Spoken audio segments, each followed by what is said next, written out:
Alright, we are recording, continuing Going Medieval. Cues originally provided by Tinsley PR. And, hopefully this will be a short one. Not just because it's holiday weekend, but actually I got a lot to do today, including some work. Yeah. I know, it may seem like, oh, that sucks, I haven't put a book in. Yeah, but it's needed. Just, we need to ship something on Monday, and so this is a day to get additional work done. It's what it is. And hey, I got all yesterday off, so it's not that bad. Grand scheme of things. Just trying to think. There wasn't a whole lot of news this week, which, really shouldn't be that surprising. Thanksgiving week. Okay.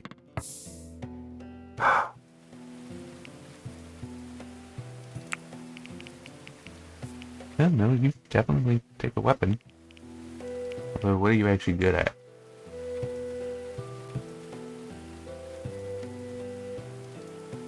I need to remember where... Okay, marksman is 4. Okay. Still.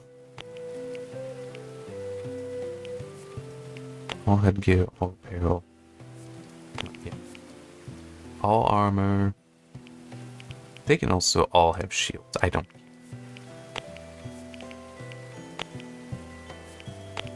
I don't think any of that... Because the bows are all two-handed, but still. They can just take them all.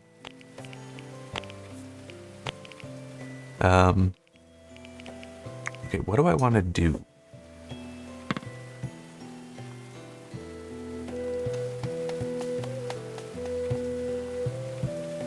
What was this one?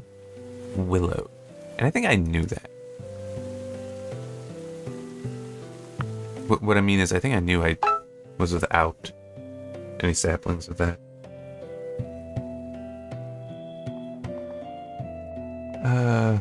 And I don't even know if I'll find any, because Willow is like more so a swamp area one. But I think I had a oh, wait. I like that. They're right here. That actually does surprise me. Here we go.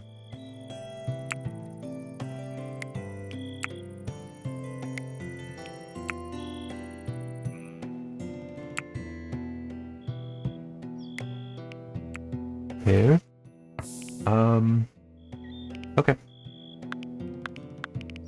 There. Now somebody should run over and do that.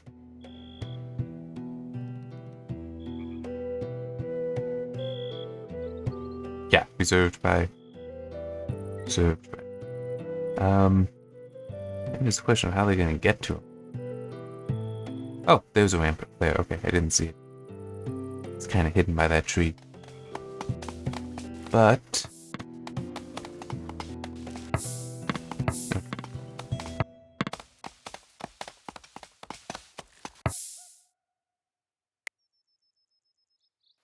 No, you are not preparing food. You're doing that. You too.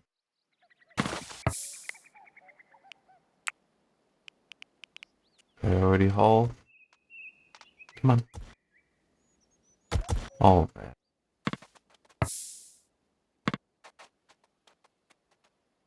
Actually, it shouldn't even go to the stockpile. There. Okay. Dogs are more useful than people. I mean, they kind of are in this, which is sad. Chop that down. Bad in here as well.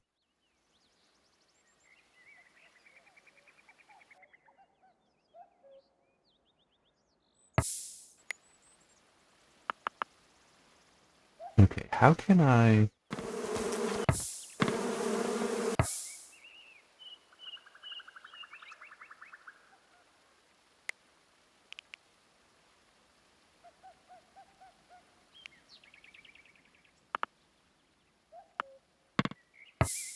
What are you... I think he's planting.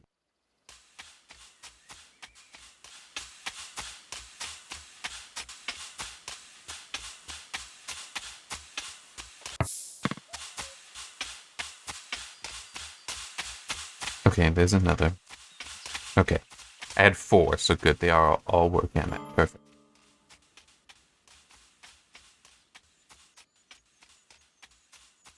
I want to select all those. Wait, intensity low.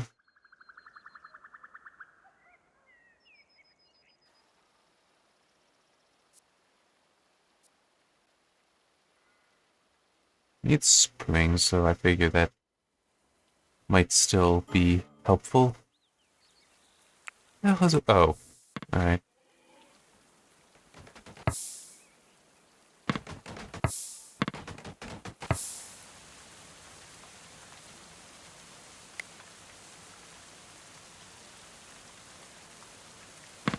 This might be a terrible idea, but it's still, maybe it'll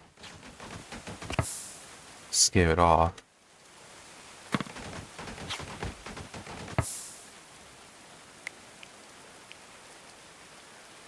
Why are you not... No, I told you prioritize hunting.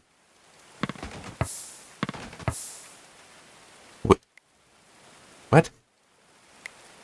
So you're the only one allowed to hunt it now? Sorry,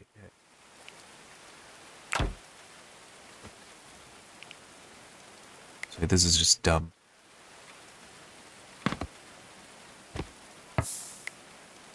Come on. Run away.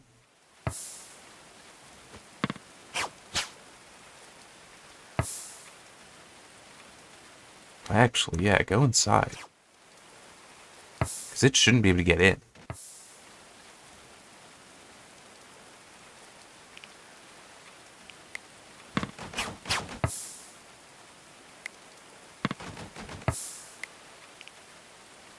Okay, it is now running, though. So at least there's that. Just cancel. You leave. What are you doing? No, you need to convalesce, okay?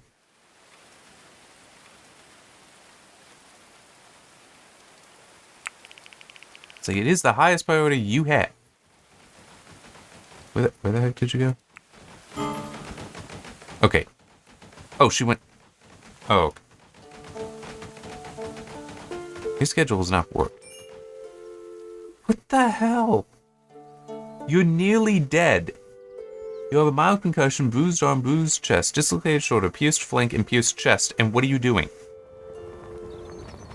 Okay, why the hell are you going there? Everything you need should be over there.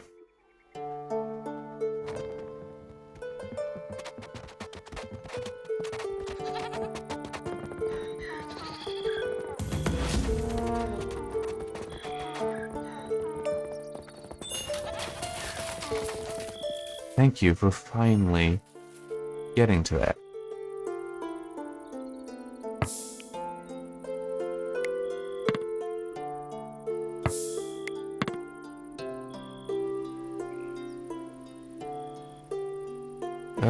Hey.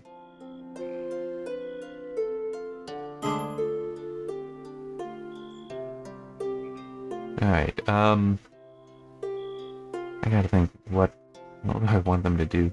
I actually should do some mining. So, let's...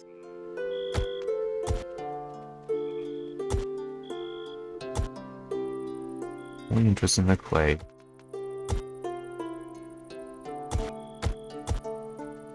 Alright, yeah, I guess leave it at that. I'm just trying to think what all... I mean, I do need this to be a short video. How long is it? Yeah, 10 minutes. Not that short.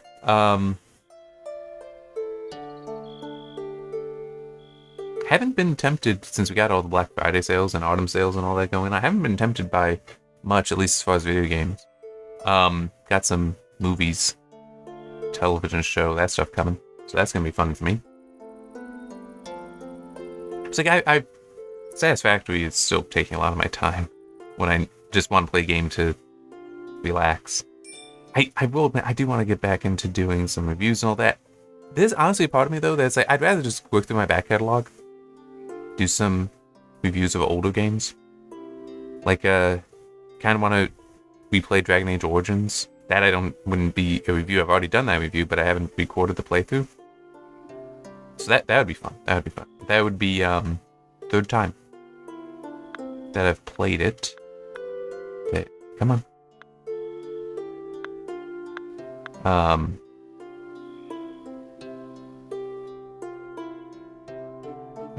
Yeah, third time. Because I played it once originally on my own, once for the review. And when I did the review, it was also the first time I played the Awakening expansion, which I did not care for. I don't remember it nearly as clearly as the base game. But I do remember part of the reason why I didn't care for it as much. Because I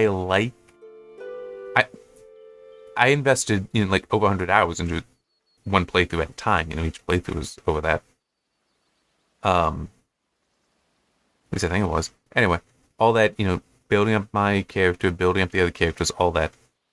And then in Awakening, it's like, nah, we're just, handing you have a certain level, you have this gear and all that. So it's like, I lost all that time I invested. It's like, yeah, I don't really want that. So it didn't really ring with me. But one thing I do find kind of funny,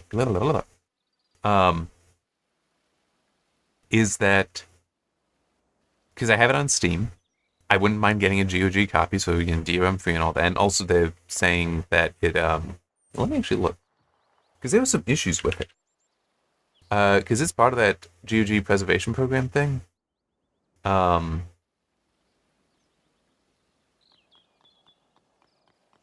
there were some issues. Yeah, 49 hours for the main. Sorry, just because they do have time to beat on GOG. 49 hours for the main. 71.5 hours for main plus side missions.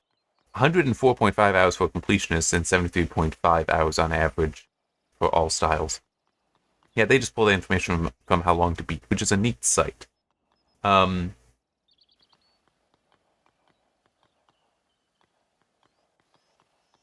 that's interesting.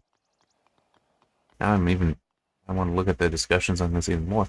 But yeah, apparently GOG did a couple changes that people were not happy with. One was making it so it only used 2 threads. I'm just trying to remember, because okay, so they must have done the stewardship stuff. Which a lot of people were like, no, the game when it was originally made was very multi-threaded, and well multi-threaded, so you didn't need to do that. But also apparently there's like a text file or something that identifies the okay, so that's been taken care of. That identifies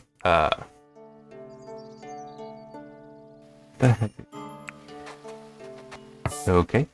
That identifies what DLC you have, and they accidentally in the update wiped that, so you wouldn't have access to any of the DLC unless you had the game already installed and then updated. Yeah, so all kinds of problems. But what I find kind of funny is why I was mentioning it. GOG will list the top wishlisted games in the past 30 days. It's at number 2 and has been for. It's actually above Baldur's Gate 3, which is kind of funny. Unfortunate, and Stalker 2. Wow, it's ahead of a few things. Which I find kind of funny. Unfortunately, it's not on sale at GOG, but I'll bet that once it goes on sale, that it won't be top wish list. It'll be one top purchase. But I just find that funny because it's like, yeah, we just had Dragon Age Veilguard to come out, and what all has happened with that? Well, Dragon Age Origins Ultimate Edition is one of the most wishlisted games on GOG. Lovely.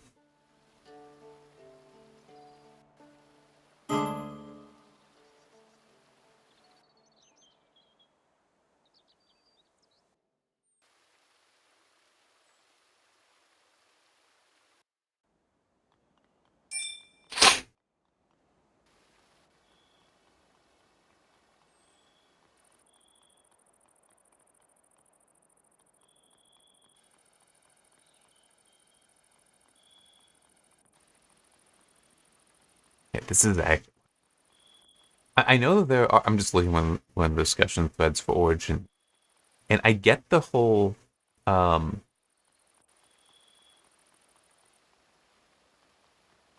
Excuse me. I get the whole. The preservation program is not small, it is going to be quite an effort for them. Because it means that they're taking on so much stuff internally, but it is just really interesting how it seems, at least for this game, so much, like, it really would have benefited from more QA, especially like fresh install QA.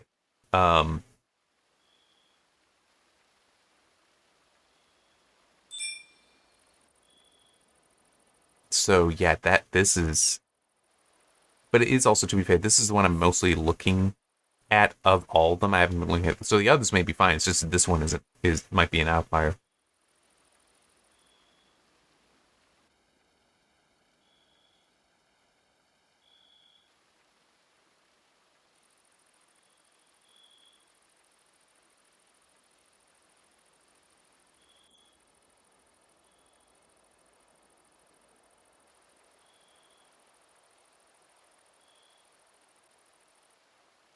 The one thing I'm not sure about, because I know for some games they do keep the old installs.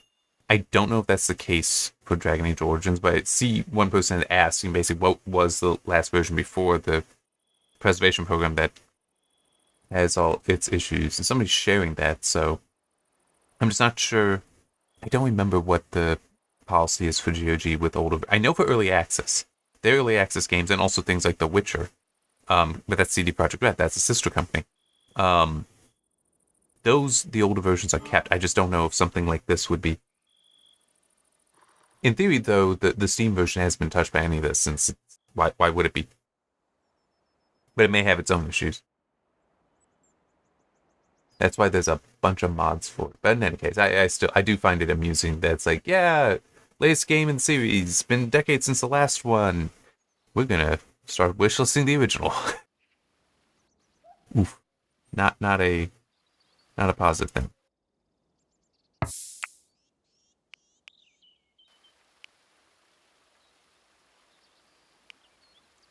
This is, I know, 2 weeks ago I went off about how stupid this setup is. And is. But it's like that's another thing that makes it so stupid. So unnamed. Is this 4 years, 14 days? Alright, that's not so. And it might not be a bad idea, especially with the person here. Yeah, enjoyable. And I can't change that. So yeah, we'll just do that, because unless it changed, that was unnamed, which is at 4 years, and the meat and such still gets used, so it's not that bad. And it may make some people happy. Oh yeah, it may make him happy. See, he's gonna do this. He's very hungry though. Why isn't he eating? Oh, I just realized. Okay. Was he? What was his issue? That was like, I just couldn't trust him to do anything. I'm just. I mean, he's here, so he's just gonna keep with this, but yeah.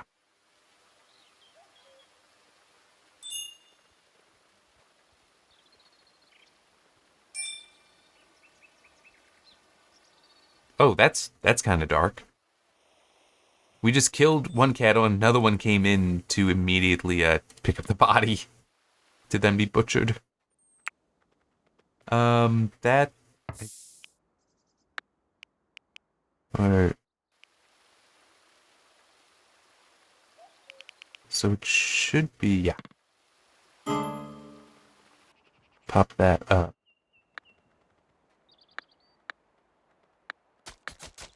Like that.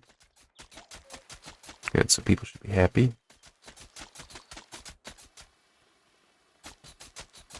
Seriously, did you go so far and then just stop? The heck?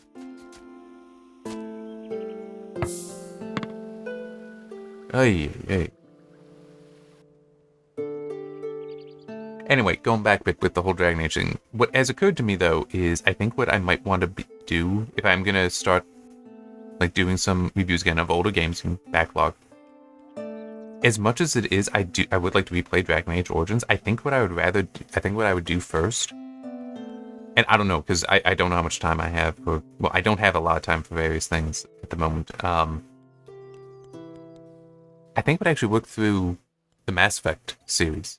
Because I only recall playing 1 and 2 maybe twice each. I know once each. I've never played 3. I do have it, because I got the Legendary Edition, whatever that was called. That was all 3 of them. But I think I would rather do that, actually, because it's been longer since I've touched those games, so yeah, I might do that. But I honestly don't know. As I said, I got plenty of other things taking up my time that need to take up my time. They need to be a higher priority. I got work. I got a book I'm writing. Well, I kind of always have one that I'm writing. And other things, and it's just... and life. So, yeah.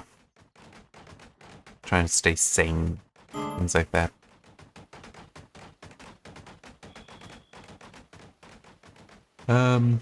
Although now I am a little curious how much... Well, nah, I don't feel like looking that up. I already have them. I'm looking at the prices. But it is...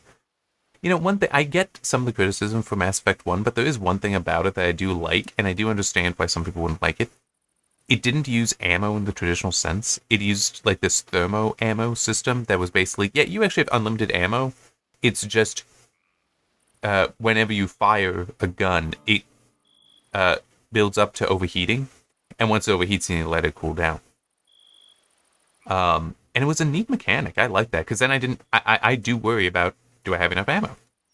So removing that from a concern, I greatly enjoyed. And also, I still remember one thing that I would do in Mass Effect 1 is I would build a sniper rifle that basically one shot would overheat it immediately.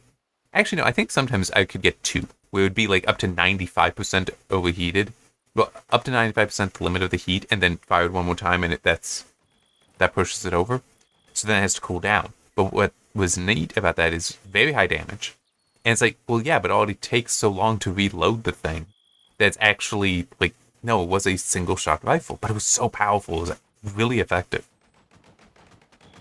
And then with Mass Effect 2, it's like, nah, we're back to traditional ammo for everything. It's like, well, that's disappointing. I get why you do it, because it's traditional. It's what most people are familiar with, but still, it's like, this was fun. Why are you doing it this way? So, yeah. Then I got no idea for 3, but I'm assuming it's continuing what they did in 2.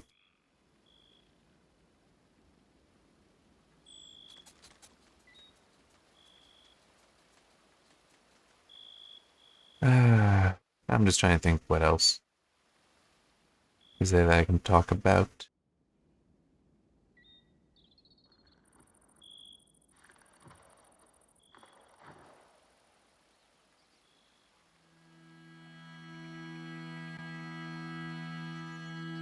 Nothing really is coming to mind, which is kind of sad.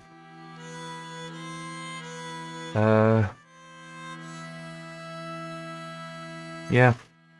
Kind of is what it is.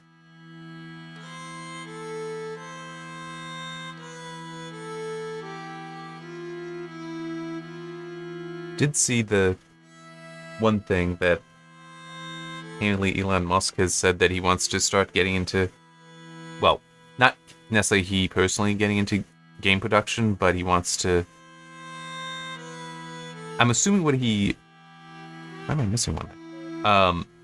What he wants to do is make a new AI that would then be available to game developers, especially indie ones, to use, which has been interesting, because I understand the people pointing out that, because he's saying that in basic game development has gone, well, at least large AAA level game development has not got a good track record at the moment, and that, you know, maybe doing this, so he wants to do this to combat that, and it's like, yeah, but in some ways just the whole turning to AI is, you know, that's not necessarily going to help there, but I can't understand it as far as the whole, there might be developers that, there are such things as solo developers that are making plenty of games today, but that's not necessarily that, well, here, let me use this as an example.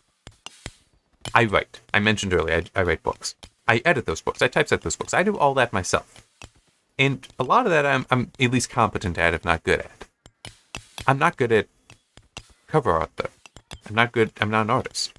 At least not in that sense. If you count writing as a kind of artistry, great. But otherwise, no, I'm not. So, for me, the idea of using AI for cover art is actually great. So having access to an AI for generating cover art would be wonderful. But finding the right one, making sure that it's configured properly and all that, that can be a hassle. So I could see that's potentially what he's thinking with this AI, is that it would make it easier for those people that can do like the programming side, the engineering side, but can't do the artistic side. That could help. Or maybe they're not very good writers, because sometimes you do need to write, not necessarily the full main campaign, but like side quests that are less important. Something like that. Because, I mean, it is one of those things where AI is a tool. People are thinking that it's going to do all this kind of damage to the industry. It likely won't. Because it's also, I mean, we've had technological revolutions so many times already. Let's be realistic, people. People still have jobs, right? I mean, there's still plenty of things that technology has not done away with. Or ways that the technology has just enabled the job itself. So, I mean, it should not be dark down. Oh, that'll do it. Hang on. That should always have been at very high. I don't know why it wasn't, but now I've got to do this.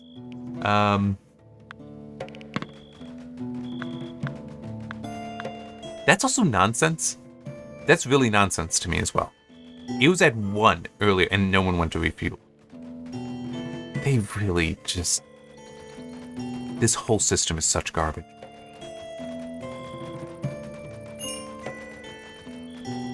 But, yeah. Just going back, I mean, it's...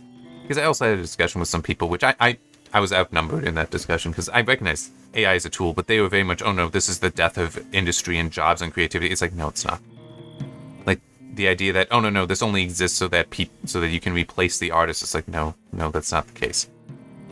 It is a tool. The people that are going to make best use of the tool are the artists themselves.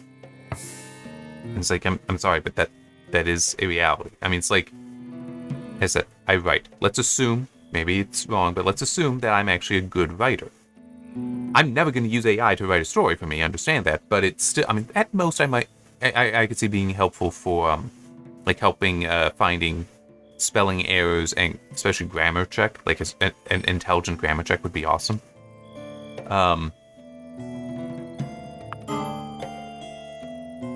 But like that would be the extent of that. But let's say that I was actually comfortable with the idea. Why is no one taking care of this? Anyway, let's say that I were comfortable with allowing that. That is happy. I think it's really unclear. Mood is neutral. Why? So why does it seem like he's I got no. Anyhow, there's seriously not. I hate the job system in this game. I do. But anyway, let's assume that I was somebody that would be allowing of having an AI write a story, even just portions of a story. Somebody who isn't as interested in writing might just take the output and go with that. I would actually go through it and edit it, though. I'm like, for some of my stories, I've spent longer editing than I spent writing. And sometimes the editing would be more focused. So like the previous book, not the current one, the previous one, I think that took me a year to actually write that draft, which is long for me. It's also the longest book I've wrote, so I guess it makes some sense. But I spent like another year editing. But the thing is, I could edit the entire book in just 1 month. Because I could focus on it, because it was a lot less work. I was reading through, finding stuff to correct, thinking on it, having ideas to put in there and redo. So there was that, but it also was, I would have a month where I do, and then might be another month before I come back. But it's still, it's like, I will do that. That takes a lot of time, and the story does benefit from. So it's like, yeah, if you have a story writing AI somebody like me who has experience writing stories, I'm going to do a better job making sure that it's good than somebody who isn't a writer, or maybe even isn't literary. I mean, that is one thing that's also possible. You may have some people that I don't think that there's many readers out there. So you'd need somebody that can read. Well, not that can read. I mean, has a history of reading, right? That, does actually sit down and read books, especially books of various genres and various eras. I think it was one thing that I saw from C.S. Lewis, even, that when you read, you should alternate the eras. So do something like read a classic book, then read a modern book, then go back to a classic book and modern, so that you're not constantly reading within the same style, but also within the same problems. Because that is also one thing with stories, is that they do capture some of the history. And so, like, if you read a bunch of stuff from World War II, you can find a lot of similar things because World War II impacted the whole of the world. And so various people would have similar concerns that would then make it into the story. So make sure that you bounce around between that. So, like, World War II, nuclear era, which, true, is only like a couple decades later, but still is. You'd see a huge change in the Cold War era, when it was more so the Cold War and nuclear era is mildly distinguished, at least in themes. You could see nuclear era stuff, even though it was the same time, the same years. Nuclear era is still going to have more of a concern about science, whereas Cold War is going to have the most of the idea of the subversion of people and humanity and freedom and such. So you can have something that is combined that's both, but you will also find them being separate. But yeah, so you'd want to look around like that, and you see that. And same thing goes with movies as well, to a degree. That, bouncing around in eras there can be very helpful. I mean, it's like Forbidden Planet is one that comes to mind, because that was a nuclear era movie. Look at something then like Hunt for Red October, which is more Cold War era kind of depiction. I'm just trying to think what I know I've got some other good Cold War era movies. I'm just not completely jumping to mind. Terminator is like a post-nuclear era because of the fear of technology in there. Alien is a different era altogether. Alien and RoboCop is actually... These are both examples of that. RoboCop was 80s. Alien was actually earlier. It was 70s, wasn't it? Late 70s. Hang on, where's the copyright? Because I have my copyright here, so I just grabbed it to look. See the... Hang on.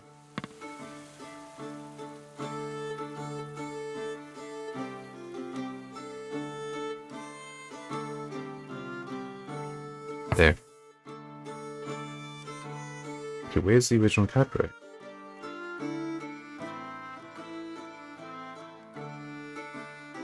I know I am hanging myself up on the specific point that is kind of irrelevant, but it's... that is so weird. I cannot find the old copyright on here. Anyway. So both RoboCop and Alien demonstrate a certain dystopic view that was definitely in the 80s. Maybe earlier, and it was born of, at that time in America, you were seeing a lot of foreign interests purchasing things in America. So like in RoboCop, the whole idea of OCP owning, having purchased the police department, that is somewhat hyperbolic, but there were kind of concerns, because I want to say it was a lot of Japanese investors, which, why I think it's Weyland Yutani. It's like those sound somewhat oriental names, at least Yutani does. I'm not sure about Weyland, but in any case, that's Alien. That's because at the time you were seeing the Japanese purchasing large pieces of America, not necessarily like farmland. That's happening today, though you also see Bill Gates doing that. But like a bunch of skyscrapers in New York and Chicago were suddenly foreign owned, even though it's like these are demonstrations of American influence, American might, American economic and construction, economic prowess and construction capability, architecture. capability. Even though it was those, now they actually belong to non-American entities. So there was specific concern that, are we going to start living in a country that's mostly owned by other countries? So that's why you have, and it also was that kind of, I'm trying to think of how best to put it. It was a fear of a kind of extreme capitalism. There's a better term for it than that. I just cannot think of what it is. That's in both, but that's because in those eras had that. But you don't see that in other media because that was something that was unique to that era. So the whole bouncing around like that is very helpful. And AI isn't going to get half that, if that. I mean, it might not even come close to half of it, to understanding half of that, because it doesn't understand fear and such. Because some of it was, people were afraid. People were genuinely afraid of losing certain things. Losing their humanity, losing their sovereignty in the case of RoboCop makes me think that losing humanity, but Alien and RoboCop together, losing your own sovereignty, because suddenly you belong to other people that you don't know, will never meet, and have potentially very little in common with. And of course, sometimes a movie is just a movie, a story is just a story. Sorry, my brain is like, oh, yeah, duh. That's a very, very much a Cold War era movie. The Manchurian Candidate. That it's right over there. I'm pointing, you can't see it. But, yeah, and it's the classic. It's the original. I know that they remade it, but it's like, I don't really care. That, I've also got Failsafe. That's another one. Both of those are very Cold War era movies. Both are quite good, too. Very different style of it, especially, yeah, Failsafe is kind of on its own. Well, Doctor Strangelove is like it. Manchurian Candidate premise is communists, the Soviets, have successfully infiltrated certain aspects of America, and part of how they did that was by brainwashing soldiers during Korea, so that they can be activated and used later. And one of them is actually an assassin, and they're trying to figure out how to stop him. But also part of the issue is the man himself isn't a bad guy, but the programming is so powerful, it doesn't matter that he is a good guy at heart. I mean, he's cold, and that is mentioned in there. He's cold. It makes sense why people don't like him, actually. But he is not a bad guy.